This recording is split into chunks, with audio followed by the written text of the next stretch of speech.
Hello guys, कैसे हैं आप सभी। नेक्रोमेंसर एपिसोड 9 में आपका स्वागत है। तो एपिसोड की स्टार्टिंग में हमें दिखाया जाता है जिन्हों गेट खोलता हुआ व्हाइट स्वेलो गिल्ड की एक ब्रांच में आ जाता है और कहता है कि मुझे तुम्हारी गिल्ड को ज्वाइन करना है क्योंकि टावर को क्लियर करना काफी ज्यादा मुश्किल है। वो दोनों लड़कियां जिन्हों से कहती है कि तो तुम हमारे व्हाइट स्वेलो गिल्ड को ज्वाइन करना चाहते हो। एक लड़की कहती है कि ये तो काफी सरप्राइज की बात है। इसी के साथ वो सोच में पड़ जाती है कि आखिर इस लड़की ने कहा क्या है। उन्हें पता चलता है कि जिन्होंने गिल्ड ज्वाइन करने के लिए कहा है तो वो जिन्हों को बड़े प्यार से रिक्रूट करने लगती है। वो दोनों जिन्हों से कहती है कि सर आप हमारी गिल्ड को ज्वाइन कर सकते हो। इसी के साथ वो कहते हैं कि क्या आपको इस गिल्ड के बारे में कुछ पता है। जिन्हों कहता है कि नहीं, मुझे इस गिल्ड के बारे में कुछ नहीं पता है। वो दोनों इविल स्माइल देते हुए सोच रही होती है कि ये तो काफी अच्छा है, इसे कुछ भी नहीं पता, हम इससे अपने सारे काम करवा सकते हैं। एक लड़की जिन्हों से कहती है कि क्या आपके पास कोई स्किल है। जिन्हों कहता है कि क्या तुम्हारे पास कोई कॉइन है, अगर है तो मुझे दे सकती हो। वो जिन्हों को एक कॉइन देती है। जिन्हों उस कॉइन को अपनी फिंगर से पिचका देता है। वो दोनों लड़कियां काफी ज्यादा हैरान हो जाती हैं। वो कहती है कि इसने तो अपने हाथों से ही कॉइन को बेंड कर दिया। जिन्हों कहता है कि मेरे पास बेसिक मैजिक भी है। इसी के साथ जिन्होंने अपने हाथ पे फायर कास्ट करके दिखाता है, जिससे वो दोनों लड़कियां और भी ज्यादा हैरान हो जाती है। जिन्हों कहता है कि मैं फायर के अलावा लाइटनिंग भी प्रोड्यूस कर सकता हूँ। वो दोनों लड़कियां आपस में बात करती हैं कि इसके पास तो काफी ज्यादा अमेजिंग स्किल्स हैं, ये मैटर नहीं करता कि ये हमारी गिल्ड को ज्वाइन करने आया है। इसी के साथ एक लड़की कहती है कि ये तो बिल्कुल मेरे टाइप का है। दूसरी लड़की कहती है कि क्या मतलब तुम्हारे टाइप का। जिन्हों अपने मन में सोच रहा होता है कि बहुत टाइम बीत चुका है, अब जल्दी वो आने वाला है। इसी के साथ वहाँ पर काफी आवाजें आती हैं। एक पर्सन आकर बताता है कि कई सारे स्पिरिट मॉन्स्टर ने हमारे पर अटैक कर दिया है। वो सभी स्पिरिट मॉन्स्टर विलेज को डिस्ट्रॉय कर रहे हैं। वो पर्सन कहता है कि ये जितने भी समनर्स हमारे पर अटैक कर रहे हैं, ये 50 फ्लोर के मॉन्स्टर जितने पावरफुल हैं। वो दोनों लड़कियां जिन्हों से कहती हैं कि तुम यहीं पे रुकना, हम जल्दी आ रहे हैं। उन सभी के जाने के बाद जिन्हों अपने मास्क को पहन लेता है और वो घोस्ट फेस बन जाता है। अब हमें बाहर का सीन दिखाया जाता है जहाँ पर स्पिरिट मॉन्स्टर सभी कुछ डिस्ट्रॉय कर रहा था। हमें पता चलता है कि ये तो वॉल्कन है। वॉल्कन ये काम करते हुए काफी शर्मा रहा था। वो जिन्हों से कहता है कि पता नहीं उसने मेरे को इन गंदे कामों के लिए जिंदा किया है, आखिर वो मेरे से ऐसे काम कैसे करवा सकता है क्योंकि मैं तो फर्स्ट स्पिरिट मास्टर हूँ। अब हमें एक गार्ड का सीन दिखाया जाता है जिसके पेट पे कोई किक मारता है। इस किक से वो गार्ड वहीं पे चित हो जाता है। हमें पता चलता है कि किक मारने वाला जिन्हों होता है। जिन्हों उस गार्ड से पूछता है कि क्या वो यहाँ पर नहीं है। अंदर से एक और गार्ड आ जाता है। वो कहता है कि आखिर यहाँ पर इतना शोर क्यों मचाया जा रहा है, आखिर यहाँ पर क्या चल रहा है। वो जिन्हों को देख के काफी हैरान हो जाता है। वो कहता है कि आखिर तुम कौन हो। इसी के साथ जिन्हों उसकी गर्दन को पकड़ लेता है। वो गार्ड जिन्हों से बोलता है कि आखिर तुम यहाँ पर क्या करने आए हो। जिन्हों बोलता है कि मैंने यहाँ की लोकेशन दूसरी गिल्ड से ली है, मैंने इस लोकेशन का पता लगा लिया तो मैं इसे डिस्ट्रॉय भी कर दूंगा। गार्ड कहता है कि तुम्हें क्या लगता है, क्या तुम यहाँ से जिंदा बच के जा सकते हो। वो गार्ड जिन्हों से कहता है कि तुम्हारे तो 9 स्टार दुश्मन है, तो तुम हमारे ऊपर अटैक क्यों कर रहे हो। जिन्हों कहता है कि थैंक यू मुझे इस बारे में बताने के लिए, अगर तुम मुझे इन्फॉर्मेशन नहीं देते हो तो मैं तुम्हें यहीं पे मार दूंगा। इसी के साथ जिन्हों उसका गला और तेजी से दबा लेता है। वो मरने वाला होता है। वो गार्ड दूसरी तरफ हाथ करता है, वहाँ पर कुछ लेटर्स पड़े होते हैं। जिन्हों उस गार्ड से कहता है कि थैंक यू मेरा टाइम बचाने के लिए। इसी के साथ जिन्हों उस गार्ड को छोड़ देता है। जिन्हों उन लेटर के पास आ जाता है। वो देखता है कि उस लेटर में उन पर्सन के नाम है जिन्होंने उसको प्रीवियस लाइफ में मारा होता है। जिन्हों उन लेटर को जलाता हुआ कहता है कि कैन और कर्मन मेरा वेट करो, मैं जल्दी तुम्हारे पास आऊंगा और मैं एक एक करके तुम सबको आराम आराम से डिस्ट्रॉय कर दूंगा। जिन्हों कहता है कि वो टाइम जल्दी आएगा। इसी के साथ अब हमें गोल्ड विलेज को दिखाया जाता है जिसके पास 10th फ्लोर के पपेट वाले मैनेजर की चिट्ठी आई थी। उनमें से एक लेटर जमीन पे गिरता है। गोल्ड विलेज उसे पढ़ता है तो उसे पता चलता है कि घोस्ट फेस जल्दी उसके पास आ रहा है। वो कहता है कि आखिर घोस्ट फेस को मेरे बारे में कैसे पता चला। गोल्ड विलेज काफी घबरा चुका था कि घोस्ट फेस उसके पास आने वाला है। अब हमें व्हाइट स्वेलो गिल्ड की एक ब्रांच दिखाई जाती है जहाँ पर जिन्हों उनके पास गिल्ड ज्वाइन करने के लिए गया था। गिल्ड मास्टर वहाँ पर आ जाता है। गिल्ड मास्टर सोच रहा होता है कि यहाँ पर जितने भी विटनेस थे वो सभी मारे गए हैं, आखिर ये किसने किया है। गिल्ड मास्टर उन लड़कियों से कहता है कि क्या तुम्हें इस इंसिडेंट के बारे में कुछ पता है। वो लड़कियां कहती हैं कि हमें इस बारे में कुछ नहीं पता, पर ये इंसिडेंट होने से पहले हमारे पास एक पर्सन आया था। एक लड़की जिन्हों की तारीफ करते हुए कहती है कि उसकी नोज थोड़ी सी बड़ी थी और वो काफी ज्यादा हैंडसम था। दूसरी लड़की कहती है कि वो काफी ज्यादा अगली था और उसकी नोज भी काफी ज्यादा गंदी थी। वो दोनों इसी बात पर आपस में झगड़ने लगती है। अब हमें जिन्हों का सीन दिखाया जाता है जिसने काफी ज्यादा डिस्ट्रैक्शन मचा दी थी। हमें जिन्हों के फेस का एक बैडेस्ट लुक देखने को मिलता है। अब हमें किसी होटल का सीन दिखाया जाता है जहाँ पर जिन्हों कॉफी पी रहा होता है। वहाँ पर वॉल्कन आ जाता है। जिन्हों कहता है कि वॉल्कन तुमने काफी अच्छा किया, वहाँ पर लोग काफी कमाया करेंगे क्योंकि उन्हें लगेगा ये प्लेस भूतिया है। इसी के साथ वॉल्कन कहता है कि क्या तुम मेरी बेइज्जती कर रहे हो। वॉल्कन जिन्हों से कहता है तो तुम आगे क्या करना चाहते हो। वॉल्कन कहता है कि क्या तुम कुछ बड़ा करना चाहते हो। सर हिलाता हुआ कहता है कि ऑफ कोर्स यहाँ पर तो कम मैजिक भी काफी काम कर रहा है। सभी घोस्ट फेस के बारे में जानते हैं कि वो कितना ज्यादा पावरफुल है। वॉल्कन कहता है कि तुमने वो इन्फॉर्मेशन कहाँ से ली थी। जिन्हों कहता है कि ये मैंने अपने ब्रेन को यूज करते हुए गिल्ड से इन्फॉर्मेशन ली थी। वॉल्कन कहता है कि तुम तो बेस्ट हो। इसी के साथ दरवाजा खड़खड़ाने की आवाज आती है। जिन्हों कहता है कि मैं 3 तक काउंट करूंगा, तुम उस पर अटैक कर दो। जिन्होंने अपने मास्क को अपने फेस पर लगा लिया था। जिन्हों 3 तक काउंटिंग करता है तो वॉल्कन अपने अटैक को उस पर्सन के ऊपर कर देता है। वॉल्कन का ये अटैक एक कैप्चर अटैक होता है जिसमें से कई सारी डेमोनिक चैन निकलती है और उस पर्सन को जकड़ लेती है। हमें पता चलता है कि ये वही पर्सन होता है जो कि 10th फ्लोर के रिसेप्शनिस्ट का हेड होता है। वो कहता है कि मैं तो आपको जानता हूँ, आप तो घोस्ट फेस हो, मुझे सर पपीटर ने यहाँ पर भेजा है आपसे मिलने के लिए। वो पर्सन कहता है कि सर गोल्डन लीच 10th फ्लोर के ब्रांच में आने वाले। इसी के साथ अब हमें कई सारे गार्ड्स को दिखाया जाता है जो कि गोल्डन लीच के गार्ड्स होते हैं, जिन्होंने सोच रहा होता है कि मुझे नहीं पता इन्होंने जो लेटर गोल्डन लीच को सेंड किया था उसमें इन्होंने क्या लिखा था। उन गार्ड्स के आगे आगे गोल्डन लीच चल रहा होता है। वो जिन्हों से कहता है कि तुम तो कुछ ज्यादा ही एरोगेंस है, तुम्हारे में इतनी ज्यादा हिम्मत है कि तुम मेरे सामने खड़े हो सकते हो। गोल्डन लीच जिन्हों से कहता है कि तुम इसके लिए मुझे काफी ज्यादा पे करना पड़ेगा, कोई भी नहीं जानता कि टावर से कैसे निकलना है। जिन्हों सोच रहा होता है कि बहुत समय बाद हमने एक दूसरे को देखा है। गोल्डन लीच अपने गार्ड से कहता है कि मैं अपने रूम में जा रहा हूँ, तुम इसके साथ जो करना चाहो वो कर सकते हो, बस इसकी सांसें चलने देना और कुछ। सभी गार्ड जिन्हों के ऊपर अटैक करने आगे बढ़ जाते हैं। जिन्हों कहता है कि तो तुम मुझसे फाइट करना चाहते हो। अब हमें गार्ड का लीडर दिखाया जाता है जो कहता है कि मैं अटैक करता हूँ, तुम सभी ब्लॉक करना इसे। वो अपने बाकी गार्ड से कह ही रहा होता है कि मुझे फॉलो करो, तभी जिन्हों उसके पास पहुंच के उसके फेस पे एक पंच जड़ देता है और जिन्हों कहता है कि तो तुम इन्हें अपनी स्ट्रेटेजी बता रहे हो, तुम तो एक बेवकूफ हो। जिन्हों के एक पंच से सभी गार्ड्स का कैप्टन ढेर हो जाता है। बाकी गार्ड्स कह रहे होते हैं कि कैप्टन जिन्हों उनकी तरफ बड़ी तेजी से बढ़ता है और उन्हें भी चित कर देता है। जिन्हों सभी गार्ड्स को हराने के बाद सीधा गोल्डन लीच के ऊपर अटैक कर देता है और कहता है कि क्या तुम मेरे ओपोनेंट हो। गोल्डन लीच काफी हैरान हो जाता है कि जिन्हों इतनी जल्दी उसके पास आ भी गया है। गोल्डन लीच अपनी पावर को रिलीज करता है। जिन्हों गोल्डन लीच की पावर को देख के हैरान होता हुआ कहता है कि ये तो गोल्डन पावर है। इसी के साथ गोल्डन लीच अपने ऑरा से जिन्हों के ऊपर अटैक करता है। जिन्हों एक शील्ड की मदद से उसके ऑरा को ब्लॉक करता है। जिन्हों गोल्डन लीच के ऊपर अटैक करने के लिए आगे बढ़ता है। गोल्डन लीच कहता है कि तुम मुझे नहीं हरा पाओगे। इसी के साथ गोल्डन लीच अपनी गोल्डन पावर को एक्टिवेट करता हुआ जिन्हों के ऊपर अटैक कर देता है। जिन्हों हवा में हो। जिन्हों कहता है कि गोल्डन लीच के पास गोल्डन पावर इसलिए है क्योंकि गोल्ड्स को ऑब्जर्व करता है और अपने माना के साथ यूज करता है। गोल्डन लीच का अटैक जिन्हों से टकराता है, काफी बड़ा धमाका होता है। गोल्डन लीच कहता है कि मैंने इसे खत्म कर दिया। अचानक गोल्डन लीच के गले पर किसी का स्पेयर आ जाता है। हमें पता चलता है कि ये हमारा जिन्हों है जिसने अपने स्पेयर को गोल्डन लीच के गले पर रख दिया है। जिन्हों कहता है कि ये स्पीड की बैटल थी। गोल्डन लीच जिन्हों से कहता है कि ठीक है, मैं तुम्हारे सामने अपनी हार मानता हूँ, पर तुम मुझे मान नहीं सकते हो। जिन्हों गोल्डन लीच से कहता है कि तुम्हारे बारे में इन्फॉर्मेशन निकालना कोई बहुत हार्ड काम नहीं था, मैं तो बस तुम्हें कैप्चर करना चाहता हूँ, वो भी जिन्हों गोल्डन लीच से कहता है कि मैं तुम्हें प्लान बताता हूँ कि मैं क्या करना चाहता हूँ। गोल्डन लीच कहता है कि मेरा पीछे करो। इसी के साथ गोल्डन लीच जिन्हों के एक रूम में ले आता है। जिन्हों कह रहा होता है कि ये तो काफी बड़ा रूम है, ये काफी महंगा भी है। गोल्डन लीच दरवाजे को बंद कर देता है और वो अपनी गोल्डन पावर को एक्टिवेट करते हुए जिन्हों के ऊपर पीछे से अटैक कर देता है। वो कहता है कि इस रूम में मेरी गोल्डन पावर काफी ज्यादा पावरफुल होती है, ना कि बाहर की तरह।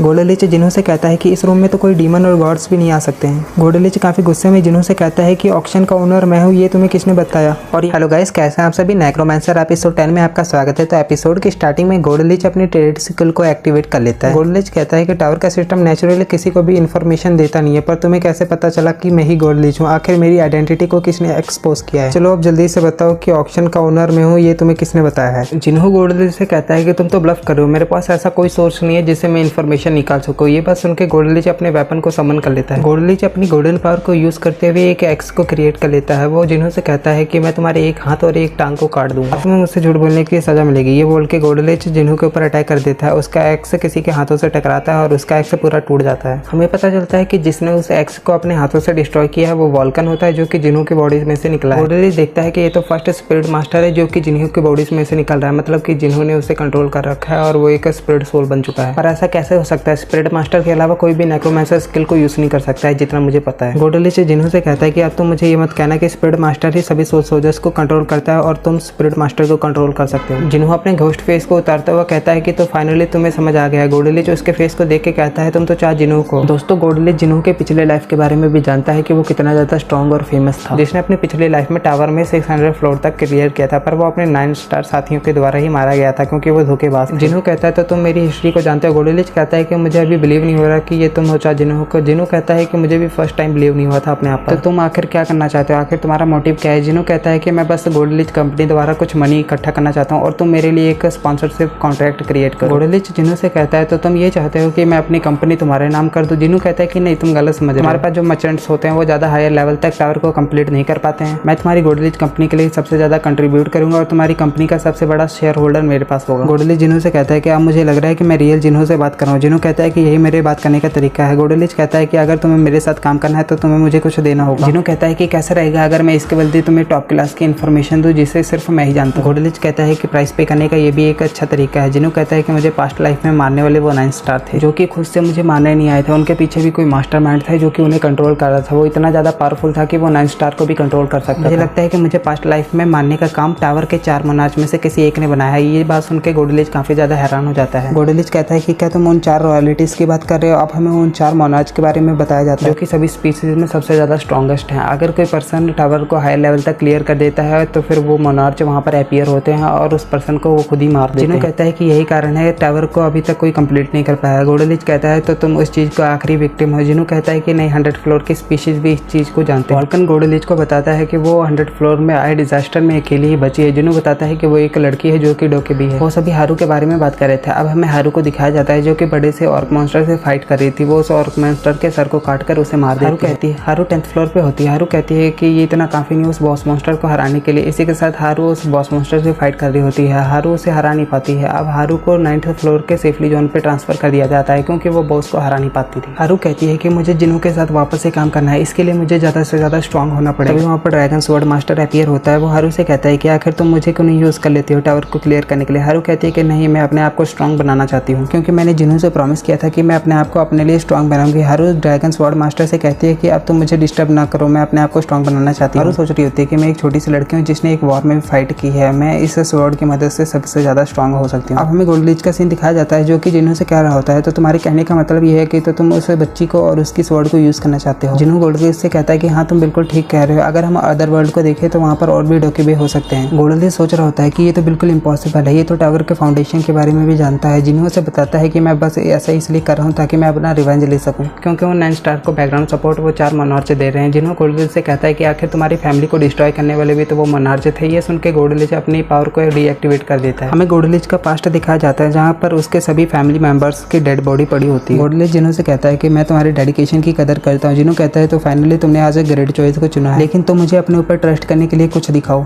जिन्हों कहता है क्या मुझे अब तुम्हें प्रूफ करके दिखाना पड़ेगा, क्या तुम मुझ पर ट्रस्ट नहीं करते। गोल्डलिच कहता है मैं सिर्फ मर्चेंट्स के ऊपर ट्रस्ट करता हूँ, मैं तुम्हारे ऊपर ट्रस्ट नहीं करता, तो मैं तुम्हें कोई भी चीज बेचूंगा नहीं, ना ही खरीदूंगा तुमसे। जिन्हों अपने इविल सिस्टम बाल को वहाँ पर बुला लेता है। जिन्हों बाल से कहता है कि क्या तुम मुझसे हैंडशेक करोगे इसे प्रूफ करने के लिए। इविल सिस्टम जिन्हों के साथ हैंडशेक करता है। अब गोल्डलिच को यकीन हो जाता है कि वो जिन्हों के ऊपर ट्रस्ट कर सकता है, मैं तुम्हारे ऑफर को डिनाई नहीं कर सकता। इसी के साथ गोल्डलिच जिन्हों से हाथ मिलाने के लिए हाथ आगे करता है। जिन्हों कहता है कि एक ना एक दिन तुम मुझे अपना रियल नेम जरूर बताओगे। इसी के साथ दोनों हाथ मिलाते हैं। जिन्हों कहता है कि तो तुम मेरे पहले स्पॉन्सर। गोल्डलिच कहता है कि हाँ बिल्कुल, जो तुमने किया है इसे मनी से खरीदा नहीं जा सकता। गोल्डलिच जिन्हों से बोलता है कि आखिर तुम्हारे पास स्पिरिट मास्टर वॉल्कन क्यों है, क्या तुम 10th फ्लोर पे वॉर करना चाहते हो। जिन्हों बोलता है कि क्योंकि मैं ऑल मास्टर क्लास का हूँ ना, इसलिए। जिन्हों अपनी स्टेटस विंडो को गोल्डलिच को दिखाता है, उसमें उसकी क्लास ऑल मास्टर होती है, यानी कि वो किसी भी क्लास को जल्दी से अडेप्ट कर सकता है। बाकी प्लेयर एक क्लास को हैंडल कर सकते हैं पर जिन्हों किसी भी क्लास को हैंडल कर सकता है। ये देख के गोल्डलिच काफी ज्यादा हैरान हो जाता है। जिन्हों कहता है कि मैंने अपनी सभी स्टेट्स को बूस्ट किया है, यहाँ तक मैं कोई भी वेपन को यूज नहीं करता हूँ क्योंकि मेरे पास तो स्पिरिट सोल सोल्जर्स हैं। गोल्डलिच अपने मन में सोच रहा होता है कि ये भले ही अपने पास्ट लाइफ के मुकाबले में काफी ज्यादा वीक हो, पर ये अपने पोटेंशियल के हिसाब से उससे कई ज्यादा आगे है। ये जल्दी अपने पास्ट लाइफ से भी ज्यादा स्ट्रांग हो जाएगा। इसी के साथ गोल्डलिच पपेट मास्टर को बुलाता है। सर पपेट गोल्डलिच से कहता है कि क्या आप दोनों ने अपनी कन्वर्सेशन खत्म कर ली। गोल्डलिच उससे कहता है कि तुम जल्दी से जाओ 10th फ्लोर के सभी वेपन्स को यहाँ पर बाय करके लाओ, और ये तुम मेक श्योर करना कि तुम किसी और कंपनी का नाम यूज करके उन सभी वेपन्स को बाय करना। इसी के साथ गोल्डलिच जिन्हों को VIP कार्ड देता है, मतलब कि वो एक VIP कस्टमर बन चुका है गोल्डलिच। थोड़ी देर में वहाँ पर सर पपेट आते हैं और वो गोल्डलिच से कहते हैं कि मुझे माफ कर देना थोड़ा लेट होने के कारण। इसी के साथ वो गोल्डलिच को एक कोट देते हैं और कहते हैं कि जो आपने मुझसे रिक्वेस्ट की थी मैं उसे ले आया हूँ। जिन्हों कहता है कि मैंने तो वेपन्स की डिमांड रखी थी, पर ये तो एक कोट है। गोल्डलिच कहता है कि इसमें हम किसी भी वेपन को स्टोर कर सकते हैं। इस कोट का नाम सब स्पेस है। इसके अंदर एक स्पेस है और इसके अंदर हम किसी भी वेपन को, चाहे वो छोटा हो चाहे बड़ा, हम उसमें स्टोर कर सकते हैं। यूजर के हिसाब से ये टेम्परेचर, साइज और कलर को एडजस्ट कर सकता है। ये काफी ज्यादा रेयर आइटम है इस टावर। जिन्हों इस कोट को पहन लेता है, गोल्डलिच उसे बताता है कि इस कोट के ऊपर प्रोटेक्टिव मैजिक को कास्ट किया गया है, तो ये तुम्हें कुछ छोटे मोटे खतरों से भी बचाएगा। कोट को पहनते ही जिन्हों की इयरिंग गायब हो जाती है। गोल्डलिच उसे बताता है कि ये तुम्हारी बॉडी पे मौजूद सभी एक्सेसरीज को ऑटोमेटिकली सिक्योर और स्टोर करेगा। ये काफी ज्यादा रेयर आइटम है, तो तुम्हें इसे केयरफुली यूज करना चाहिए। जिन्हों कहता है कि वर्ल्ड को मुझसे केयरफुल होना चाहिए। अब हमें एक पोर्टल में से किसी को निकलता हुआ दिखाया जाता है। ये सियोनगेट और उसके साथी होते हैं। सियोनगेट कहता है कि तो फाइनली हम यहाँ पर जिंदा आ ही चुके हैं। एक पर्सन कहता है कि हमने यहाँ पर कुछ भी अचीव नहीं किया, तो हमें कोई भी पार्टी नहीं करनी चाहिए, भले ही हम सियोनगेट की वजह से यहाँ पर जिंदा आए हैं। दूसरा पर्सन जमीन पे गिरा हुआ कहता है तो फाइनली हम 10th फ्लोर पे आ गए, क्या अब हमें आगे टावर को क्लियर करना चाहिए। सियोनगेट काफी खुश होता हुआ कहता है कि तुम्हें चिंता करने की जरूरत नहीं है क्योंकि 10th फ्लोर पे व्हाइट स्वालो गिल्ड की एक ब्रांच है जो कि हमारी काफी ज्यादा मदद करने वाली है। सियोनगेट को याद आता है कि जिन्होंने उसे 1st फ्लोर पे काफी ज्यादा ह्यूमिलेट किया था, वो कहता है कि उसे रिपे जरूर करना पड़ेगा। तभी वो हंसता हुआ कहता है कि जल्दी हमें हमारा ब्लडी रिवेंज लेने को मिलेगा। इसी के साथ वो ऊपर देखते हैं तो काफी ज्यादा घबरा जाते हैं। उनकी नजर व्हाइट स्वालो गिल्ड की ब्रांच पे पड़ती है जो कि पूरी तरह जल के खाक हो चुकी थी। वहाँ के सभी मेंबर्स 30 फ्लोर पे जा चुके थे। एक पर्सन कहता है कि हम उनके साथ कांटेक्ट भी नहीं कर सकते हैं क्योंकि वो 30 फ्लोर पे और हम वहाँ तक क्लाइंब भी नहीं कर सकते हैं टावर को। दूसरा पर्सन बोलता है कि पर हमें सियोनगेट पे भरोसा है, वो कुछ ना कुछ जरूर कर लेगा। सियोनगेट कहता है कि तुम सभी यूजलेस हो, तुम मेरे किसी भी काम के नहीं, अगर मैं यहाँ पर नहीं होता तो तुम 10th फ्लोर पे कभी भी नहीं आ सकते थे। ये सुन के वो दोनों भी काफी ज्यादा भड़क जाते हैं। सियोनगेट सोच रहा होता है कि आखिर मुझे जिन्हों को मारने के लिए क्या करना होगा। तभी उसकी नजर साइड में पड़ती है जहाँ पर एक व्हाइट फॉक्स उसके पास लड़खड़ाते हुए आ रही थी। वो कहता है कि तुम यहाँ से चले जाओ, हमारे पास कुछ भी खाने का नहीं है। वो व्हाइट फॉक्स उसके पाँव के पास आकर सांस लेने लगती है। देख के वो वो सियनगेट कहता है कि ये तो काफी ज्यादा डिस्गस्टिंग है। सियनगेट उस व्हाइट फॉक्स को लात मार के दूर फेंक देता है और उसके पास जाकर उसे मारने लगता है और कहता है कि तुम्हारी जिंदगी तो बर्बाद है, तुम आखिर जी ही क्यों रहे हो। वो अपना सारा गुस्सा और फ्रस्ट्रेशन उस फॉक्स के ऊपर उतार रहा था। तभी गली में से कोई चीज उड़ती हुई आती है और सियनगेट के पांव पे लगती है और उसका पैर कट जाता है। हमें पता चलता है कि ये एक स्वॉर्ड होती है। सियनगेट काफी ज्यादा हैरान हो जाता है कि आखिर उसके साथ क्या हुआ। गली में से कोई पर्सन आ रहा होता है, उसकी बॉडी में से पर्पल ऑरा रिलीज हो रहा होता है। वो सियनगेट से कहता है कि आखिर तुम यहाँ पर रुक क्यों नहीं रहे, क्या मुझे तुम्हारे को दोबारा से ट्रीट करना चाहिए। सियनगेट दर्द के मारे काफी ज्यादा चिल्लाने लगता है। वो कहता है कि आखिर तुम कौन हो। हमें पता चलता है कि ये हमारा जिन्हो होता है जो कि घोस्ट फेस बनकर यहाँ पर आया होता है। वो सियनगेट से कहता है कि इस व्हाइट फॉक्स का ओनर मैं हूं। और यहीं पे हेलो गाइस, कैसे हैं आप सभी। नेक्रोमैंसर एपिसोड 11 में आपका स्वागत है। तो एपिसोड की स्टार्टिंग में हमें दिखाया जाता है जिन्हो और वॉल्कन सिटी में टहल रहे होते हैं। जिन्हो वॉल्कन से कहता है तो ये हमारी लास्ट डेस्टिनेशन होने वाली है। वॉल्कन पूछता है कि आखिर हम कहाँ पर जा रहे हैं। जिन्हो बताता है कि हम टावर में जा रहे हैं क्लास चेंज करने के लिए, जहाँ पर हम स्पिरिट पावर को हासिल कर सकते हैं। वॉल्कन जिन्हो से कहता है कि पर तुम ऐसा क्यों करना चाहते हो, क्योंकि तुम्हारे पास तो मैं पहले से हूँ, यानी कि स्पिरिट मास्टर। जिन्हो वॉल्कन से कहता है कि ये जो मैंने क्लास अभी भी पाई है, ऑल मास्टर क्लास, इसकी वजह से मेरी काफी सारी मेमोरी लॉस हो चुकी है पिछली लाइफ की, इसलिए मैं स्पिरिट पावर को पाना चाहता हूँ ताकि मैं कल्टीवेशन से इस सब को सही कर सकूँ। वॉल्कन कहता है कि अच्छा ठीक है, अब मैं समझा। जिन्हो कहता है कि गोल्ड लीच को हैंडल करने के बाद हमने अभी तक रेस्ट नहीं किया है, मुझे लगता है कि अभी हमें रेस्ट कर लेना चाहिए। तभी उसे सिस्टम को उसे नोटिफिकेशन आता है कि हमने अभी नाइन टेल्ड फॉक्स को सेंस किया है। सिस्टम जिन्हो को गाइड कर रहा था कि उसे नाइन टेल्ड फॉक्स से कहाँ पर मिलेगी। अब जिन्हो को दूसरे सिस्टम का नोटिफिकेशन आता है जो कि नाइन टेल्ड फॉक्स ने भेजा था कि मेरी मदद करो। अब सीन वहीं पे आता है जहाँ पर पिछला एपिसोड खत्म हुआ था, जहाँ पर गली में एक रोशनी दिख रही होती है। वो एक स्वॉर्ड होती है जो कि सीधा सियनगेट के पैर पे लगती है और उसके पैर को काट देती है। सियनगेट को समझ ही नहीं आ रहा था कि आखिर उसके साथ ये क्या हो गया। तभी गली में दिखाया जाता है कि कोई पर्सन वहां से आ रहा होता है जिसकी बॉडी में से पर्पल ऑरा रिलीज हो रहा होता है। हमें पता चलता है कि ये जिन्हो है जो कि सियनगेट से कह रहा होता है कि आखिर तुम यहाँ पर रुक नहीं रहे, क्या मुझे तुम्हें वापस से समझाना पड़ेगा। सियनगेट काफी ज्यादा दर्द में चिल्ला रहा होता है। वो जिन्हो से कहता है कि आखिर तुमने मेरे ऊपर अटैक क्यों किया, आखिर तुम कौन हो। अब हमें नाइन टेल्ड फॉक्स को दिखाया जाता है जो कि जिन्हो से कह रही होती है कि मैंने ही तुम्हें हेल्प के लिए बुलाया था। जिन्हो सियनगेट से कहता है कि जिस फॉक्स को तुम मार रहे हो उस फॉक्स का मैं ओनर हूँ। जिन्हो नाइन टेल्ड फॉक्स के सामने खड़ा हो जाता है। वो सोच रहा होता है कि ये एक मिथिकल एनिमल है, पर आखिर ये इस जगह पर क्या कर रही है। अब हमें जिन्हो की क्वेस्ट बताई जाती है कि ये nine tailed fox natural god की डिसाइपल है जिससे जिन्हो को प्रोटेक्ट करना था और उसे नाइन टेल्ड फॉक्स को अच्छे से ट्रीट करना पड़ेगा और उसके साथ फ्रेंडली रिलेशनशिप क्रिएट करना होगा। सबसे पहले जिन्हो को नाइन टेल्ड फॉक्स को रेस्क्यू करना पड़ेगा और फिर उसकी रिकवरी पे ध्यान देना होगा। फिर उसे नाइन टेल्ड फॉक्स द्वारा एक अच्छा सा रिवॉर्ड मिलेगा। जिन्हो कहता है कि मेरा लक तो काफी ज्यादा अनएक्सपेक्टेड है। अब हमें सियनगेट को दिखाया जाता है जो कि जिन्हो को मार्क्स को देख के कहता है कि मैंने इसे पहचान, ये तो घोस्ट फेस है। जिन्हो सियनगेट से कहता है कि तो फाइनली हम यहाँ पर वापस मिल रहे हैं। सियनगेट कहता है कि तुमने उस समय मेरे को प्रवोक करके वहां से जाने की तुम्हारी हिम्मत भी कैसे हुई। और वो अपने साथियों से जिन्हो के ऊपर अटैक करने को कह देता है। उसके दोनों साथी जिन्हो के ऊपर पीछे से अटैक कर देते हैं। तभी जिन्हो बड़ी तेजी से वहां से गायब हो जाता है। उसके दोनों साथी काफी ज्यादा हैरान और घबरा जाते हैं कि आखिर जिन्हो कहाँ चला गया है। हमें पता चलता है कि जिन्हो बड़ी तेजी से उस फॉक्स के पास पहुंच जाता है और उस फॉक्स को उठा लेता है। जिन्हो नाइन टेल्ड फॉक्स से कहता है कि मुझे पता है कि तुम अभी यहाँ पर चल नहीं सकती हो, पर तुम फिक्र मत करो, ये तुम्हारा लास्ट टाइम था कि जो तुमने इस चीज को फेस किया था, अब तुम्हें दोबारा इसे फेस नहीं करना पड़ेगा। सियनगेट जिन्हो से कहता है कि आखिर मैं इस बारे में कैसे भूल गया, जिस तरह तुमने मेरी लात काटी है उसी तरह मैं सेम तरीके से तुम्हारी भी लात काटूंगा। जिन्हो नाइन टेल्ड फॉक्स से कहता है कि आखिर तुम इन सभी का क्या करना चाहती हो। तभी जिन्हो को सिस्टम की ओर से नाइन टेल्ड फॉक्स का नोटिफिकेशन आता है कि मैं इन सभी को मारना चाहती हूँ। सियनगेट अपने साथियों को जिन्हो के ऊपर अटैक करने भेज देता है और वो जिन्हो से कहता है कि आज हम तुम्हें यहाँ से भागने नहीं देंगे। जिन्हो कहता है कि मैं तुम्हारी कोई आइटम तुम्हें वापस करना चाहता हूँ। जिन्हो सियनगेट की कटी हुई लात उसकी तरफ फेंक देता है। सियनगेट सोच रहा होता है कि आखिर इसने मेरी कटी हुई लात को मेरी तरफ क्यों फेंका। तभी जिन्हो कॉप्स एक्सप्लोजन बोलता है और उसकी लात वहीं पे फट जाती है। सियनगेट और उसके साथी वहीं पे मारे जाते हैं। जिन्हो नाइन टेल्ड फॉक्स से कहता है तो तुम एक बेबी नाइन टेल्ड फॉक्स हो। बेबी नाइन टेल्ड फॉक्स भी काफी ज्यादा खुश होती है। अब हमें जिन्हो के रूम का सीन दिखाया जाता है जहाँ पर जिन्हो नाइन टेल्ड फॉक्स से कहता है कि तो अब मुझे यहाँ पर क्या करना चाहिए, क्या मुझे तुम्हारे लिए एक नाम को रखना चाहिए। जिन्हो सोच रहा होता है तो तुम एक बेबी फॉक्स हो तो तुम्हारा नाम क्या एक बॉक्स होना चाहिए। वॉल्कन जिन्हो से कहता है कि मुझे लगता है कि जो तुमने बेबी फॉक्स के लिए नाम बोला है इसके लिए तो बेबी फॉक्स तुम्हारा सर क्रैक कर देगी। जिन्हो वॉल्कन से कहता है तो तुम्हारे पास इससे कोई बढ़िया आइडिया है। तभी वॉल्कन काफी ज्यादा हंसने लगता है और वो कहता है कि आज मेरा एक्सपीरियंस काम आने वाला है जो कि मेरे पास कई सालों से है। ये नाइन टेल्ड फॉक्स से काफी ज्यादा ब्राइट है तो क्यों ना हम इसका नाम होरांग रखते। वॉल्कन का ये नाम जिन्हो को बिल्कुल भी पसंद नहीं आया होता। वॉल्कन चिल्ला के कहता है कि आखिर तुम्हें इससे क्या फर्क पड़ता है, क्योंकि हमें तो ये नाम बस बोलने के लिए यूज करना है। जिन्हो कहता है कि इस नाइन टेल्ड फॉक्स की टू टेल्ड फॉक्स है तो हमें इसे शॉर्ट में मिहो बुलाना चाहिए। वॉल्कन ये सुन के काफी ज्यादा खुश था। वो सोच रहा होता है कि मुझे लगता है कि इस फॉक्स को भी ये नाम पसंद आएगा। अब हमें नाइन टेल्ड फॉक्स को दिखाया जाता है जो कि इस नाम को सुन के काफी ज्यादा खुश थी। जिन्हो कहता है कि मुझे लगता है कि नाइन टेल्ड फॉक्स के नाम काफी ज्यादा पसंद आया। तभी नाइन टेल्ड फॉक्स की ओर से नोटिफिकेशन आता है कि तुमने मेरी जान बचाई है और फिर मैं तुम्हें एक रिवॉर्ड देना चाहती हूँ। नाइन टेल्ड फॉक्स अपनी पावर को अपने फोरहेड पे फोकस करती है जिसके कारण वहाँ पर एक बॉल क्रिएट हो जाता है जिसके अंदर एक मार्क्स होता है। जिन्हो कहता है कि ये तो बिल्कुल डोकेबी मार्क्स की तरह है। हमें इस मार्क्स के बारे में बताया जाता है कि ये फॉक्स मार्क्स है और इस मार्क्स को पहनने वाला यूजर फॉक्स की एबिलिटी को यूज कर सकता है। जिन्हो कहता है तो मैं इस मार्क्स की मदद से फॉक्स की एबिलिटी को यूज कर सकता हूँ, पर मुझे लगता है कि चार्म सबसे बढ़िया है। मुझे लगता है कि ये मार्क्स की स्किल ओपोनेंट्स के सामने कुछ ज्यादा बेहतर नहीं होने वाली। तभी सिस्टम के ओर से नोटिफिकेशन आता है कि नाइनटेल फॉक्स आपसे कह रही है कि अभी भी आपकी क्वेस्ट ऑनगोइंग है। दूसरा नोटिफिकेशन आता है और उसमें लिखा होता है कि आपको अब बेबी फॉक्स की वाइटैलिटी पे ध्यान देना चाहिए। जिन्हों कहता है कि अब मैं इसकी वाइटैलिटी के लिए क्या करूं। अब हमें जिन्हों की क्वेस्ट का पार्ट 2 बताया जाता है कि मिहो की स्ट्रेंथ को रिकवर करने के लिए उसे 999 रॉ रिवर खिलाने पड़ेंगे और नाइनटेल फॉक्स के साथ फ्रेंडली रिलेशनशिप क्रिएट करना होगा। वॉल्कन कहता है 999 लिवर्स। जिन्हों कहता है कि इस क्वेस्ट को पूरी करने के लिए तो मुझे खुद ही जाके हंटिंग करनी पड़ेगी। मुझे लगता है कि मुझे इस मार्क्स के प्राइस के बारे में भी पता करना पड़ेगा, क्योंकि मुझे नहीं लगता कि ये मार्क्स मेरी किसी भी तरह से हेल्प कर सकता है। जिन्हों हंसता हुआ कहता है कि मुझे लगता है कि नाइनटेल फॉक्स की मदद से मैं अपने कुछ बेनिफिट्स भी पूरा कर सकता हूँ। नाइनटेल फॉक्स जिन्हों से कहती है कि तुम ऐसा कुछ मत सोचो जिसे मैं पूरा नहीं कर सकती हूँ। वॉल्कन जिन्हों से कहता है कि मुझे लगता है कि अब मुझे बाहर जाना चाहिए ताकि मैं टावर पर चेंज क्लास के बारे में कुछ पता कर सकूं। जिन्हों कहता है कि तुम बस टावर के ऊपर से ही देख लेना और वापस आ जाना सुबह होने से पहले। वॉल्कन कहता है कि ठीक है। इसी के साथ वॉल्कन वहां से बाहर आ जाता है। वॉल्कन बाहर आके एक जगह पर रुक के सोच रहा होता है कि ये जगह तो बिल्कुल ही डिफरेंट है। जब मैं टावर को क्लाइंब करता था, ये बात वॉल्कन कह ही रहा होता है, तभी उसे किसी की जबरदस्त पावर सेंस होती है। वॉल्कन कहता है कि नहीं, ऐसा नहीं हो सकता है। वॉल्कन ऊपर से देखता है कि एक पर्सन नीचे टहल रहा होता है। वॉल्कन कहता है कि ये एक ड्रैगन है, क्योंकि मैं मिस्टेक नहीं कर सकता हूँ, क्योंकि मेरे को काफी ज्यादा एक्सपीरियंस है ड्रैगन और ह्यूमन को पहचानने का। ड्रैगन कहता है कि मैं सभी ड्रैगन्स को मारना चाहता हूँ। वॉल्कन जब ये सुनता है कि वो सभी ड्रैगन्स को मारना चाहता है, तो वॉल्कन सोच रहा होता है कि ड्रैगन्स तो सभी को प्रोटेक्ट करते हैं अपने चाहने वालों को। ये सभी के सभी ड्रैगन्स फॉर रॉयलिटी की तरह काफी ज्यादा प्राइडफुल होते हैं। वॉल्कन कहता है कि मैं इस ड्रैगन को किसी भी ड्रैगन्स को मारने नहीं दे सकता, क्योंकि जल्दी ही 10th फ्लोर पे कई सारे ड्रैगन्स आने वाले हैं। वहाँ खड़े लोग आपस में बात कर रहे थे कि हमें नहीं पता कि आखिर ये यहाँ पर क्या कर रहा है, काश हम इसकी भाषा समझ सकते। वॉल्कन कहता है कि क्या सच में ये यहाँ पर कई दिनों से है, पर ऐसा कैसे हो सकता है कि इसे अभी तक कोई भी ड्रैगन नहीं मिला। उस ड्रैगन की नजर वॉल्कन पे पड़ जाती है। वॉल्कन कहता है कि ओ शिट, इसने तो मुझे देख लिया। ड्रैगन वॉल्कन से कहता है कि तुम तो काफी ज्यादा अनोइंग हो। वॉल्कन के हंसते हुए कहता है कि क्या मैं तुम्हें अनोइंग लगता हूँ। इसी के साथ वॉल्कन नीचे आ जाता है। वॉल्कन कहता है कि मैं यहाँ पर इस वर्ल्ड में कई सालों से हूँ और तुम तो मेरे सामने बस एक लिटिल ड्रैगन हो। वॉल्कन की इस बात को सुनकर ड्रैगन भी काफी ज्यादा गुस्सा हो जाता है। ड्रैगन काफी गुस्से में वॉल्कन से चिल्ला के कहता है कि तुम्हारी ऐसा कहने की हिम्मत भी कैसे। अब हमें मैजिक टावर दिखाया जाता है, जहाँ पर जिन्हों अपनी नाइनटेल फॉक्स के साथ वहाँ पर आया होता है। वो दरवाजे को खोलता है, वहाँ पर एक पर्सन खड़ा होता है। वो पर्सन जिन्हों से कहता है कि आपका मैजिक टावर में स्वागत है। जिन्हों उस पर्सन से कहता है कि मैंने तो सुना था कि मैजिक टावर में काफी सारे लोग होते हैं और मैजिक टावर लोगों से भरा होता है। वो पर्सन जिन्हों से कहता है कि मैजिक टावर में अभी ज्यादातर लोग छुट्टी पर हैं। जिन्हों उस पर्सन से कहता है कि मैं आपके मैजिक टावर के एक रूम को यूज करना चाहता हूँ। वो पर्सन कहता है कि हाँ, आप यूज कर सकते हो, पर उससे पहले आपको शो कराना पड़ेगा कि आपकी बॉडी में माना पावर है कि नहीं। इसी के साथ वो एक क्रिस्टल भी लेके आया होता है। जिन्हों उस माना क्रिस्टल के ऊपर अपना हाथ रखता है। उस माना क्रिस्टल से काफी सारी एनर्जी निकल रही होती है, जो कि जिन्हों की एनर्जी होती है। वो पर्सन सोच रहा होता है कि क्या ये 10th फ्लोर का क्लाइंबर है, क्योंकि इसकी पावर तो काफी ज्यादा है। जिन्हों की माना पावर के कारण उस माना क्रिस्टल के ऊपर कई सारे क्रैक पड़ जाते हैं और कुछ ही सेकंड बाद वो माना क्रिस्टल पूरी तरह ब्लास्ट हो जाता है। वो पर्सन सोच रहा होता है कि क्या मैं इस पे बिलीव कर सकता हूँ, ये तो कुछ ज्यादा ही पावरफुल है। अब हमें वॉल्कन और ड्रैगन का सीन दिखाया जाता है, जहाँ पर वो दोनों आपस में फाइट करने के लिए स्टार्ट हो गए थे। ड्रैगन के पीछे एक पर्सन खड़ा होता है। वो बोल रहा होता है कि आखिर ये किस तरह का ह्यूमन है जिसके सर पे हॉर्न है। ड्रैगन काफी ज्यादा गुस्सा हो जाता है। उनकी बात सुनकर वो चिल्ला के कहता है कि तुम सभी यहाँ से दफा हो। वॉल्कन पीछे खड़ा सोच रहा होता है कि ये ड्रैगन काफी ज्यादा अजीब है बाकी ड्रैगन के मुकाबले। इसकी सोल भी मुझे कुछ अजीब लग रही है। क्या ऐसा हो सकता है कि ये जिन्हों की तरह हो, पर ऐसा नहीं हो सकता, ये तो इम्पॉसिबल है। वॉल्कन अपने हाथ में एक स्पिरिट बीस्ट को समन कर लेता है और उस बीस्ट को वो एक स्टिक में कन्वर्ट कर देता है। ये देख के ड्रैगन काफी ज्यादा हैरान था। वो सोच रहा होता है कि इसने तो अपने स्पिरिट बीस्ट को एक वेपन में कन्वर्ट कर दिया। वॉल्कन काफी ज्यादा हंस रहा होता है। वो अपनी स्टिक की मदद से ड्रैगन के ऊपर अटैक कर देता है। ड्रैगन उस अटैक को डॉच तो कर लेता है, पर उसके कपड़ों पर वो अटैक लग जाता है। उसके कपड़े भी वहां पर जल जाते हैं। अब ड्रैगन भी काफी ज्यादा एक्साइटेड हो जाता है। वॉल्कन अपनी स्टिक की मदद से उन सभी स्पिरिट बीस्ट को ड्रैगन के ऊपर अटैक करने के लिए भेज देता है। ड्रैगन बड़े आसानी से उन सभी अटैक्स को डॉच कर रहा होता है और डॉच करते करते वो ड्रैगन वॉल्कन के पास पहुंच जाता है और अपनी स्वॉर्ड से वॉल्कन के ऊपर अटैक करता है, पर वॉल्कन उसकी स्वॉर्ड को अपनी स्टिक की मदद से ब्लॉक कर लेता है। ड्रैगन वॉल्कन से कहता है कि क्यों ना मैं तुम्हें आज से हेनरिक बुलाऊं, आखिर तुम्हें मेरे द्वारा दिया गया नाम कैसा लग रहा है। वॉल्कन कहता है कि तुम एक किलर है, तुमने अपनी पावर को बढ़ाने के लिए काफी सारे ड्रैगन को मार रखा है। वॉल्कन ड्रैगन से बोलता है कि तुम मुझे उस पर्सन का नाम बताओ जो कि तुमसे मरे हुए ड्रैगन की बॉडी को कलेक्ट करता है। ये सुनकर ड्रैगन काफी ज्यादा गुस्सा हो जाता है। वो अपने डिस्ट्रॉयर ड्रैगन ब्लेड को क्रिएट कर लेता है, जो कि एक ड्रैगन शेप अटैक होता है। उस अटैक को वॉल्कन के ऊपर शूट करता है, पर वॉल्कन उस अटैक को आराम से ही डॉज कर लेता है। ड्रैगन सोच रहा होता है कि मैंने इसके सामने अपना गार्ड डाउन कर लिया, मुझे जल्दी करना पड़ेगा इससे पहले कि यहाँ पर चाजिनों के यहाँ पर आ जाए। वॉल्कन अपनी स्टिक के ऊपर अपनी पावर को एक्टिवेट करता हुआ ड्रैगन के ऊपर अटैक करने के लिए आगे बढ़ जाता है। ड्रैगन वॉल्कन से कहता है कि क्या तुम चाहते हो कि मैं डिस्ट्रॉयर ड्रैगन ब्लेड का अटैक फिर से तुम्हारे पर यूज करूं। ड्रैगन को वॉल्कन की पावर से बने हुए हाथ जकड़ लेते हैं, पर ड्रैगन अपनी स्वॉर्ड की मदद से उन सभी हाथ को काट देता है और वो अपने मून ब्लेड अटैक से वॉल्कन के ऊपर अटैक करता है, जिससे दोनों का अटैक आपस में टकराता है और काफी बड़ा क्लैश होता है। ड्रैगन सोच रहा होता है कि ये स्पिरिट मास्टर काफी ज्यादा स्ट्रॉन्ग है, क्योंकि इसने मेरे लास्ट अटैक को आसानी से डिसबर्स कर दिया है। अचानक ड्रैगन के सामने एक बड़ा सा हाथ आ जाता है, जो कि वॉल्कन की पावर से बना होता है। ये देख कर ड्रैगन काफी ज्यादा घबरा जाता है और वो सोच रहा होता है कि आखिर ये ऐसा कैसे कर सकता है। वॉल्कन उस हैंड को कंट्रोल करते हुए ड्रैगन के ऊपर अटैक कर देता है। दोस्तों यहीं पर हमारा नेक्रोमैंसर एपिसोड 11 खत्म होता है। अगर आपको मेरी एक्सप्लेनेशन अच्छी लगी हो तो वीडियो को लाइक कर देना, चैनल को सब्सक्राइब कर देना, बेल आइकन को ऑन कर देना। Thank you.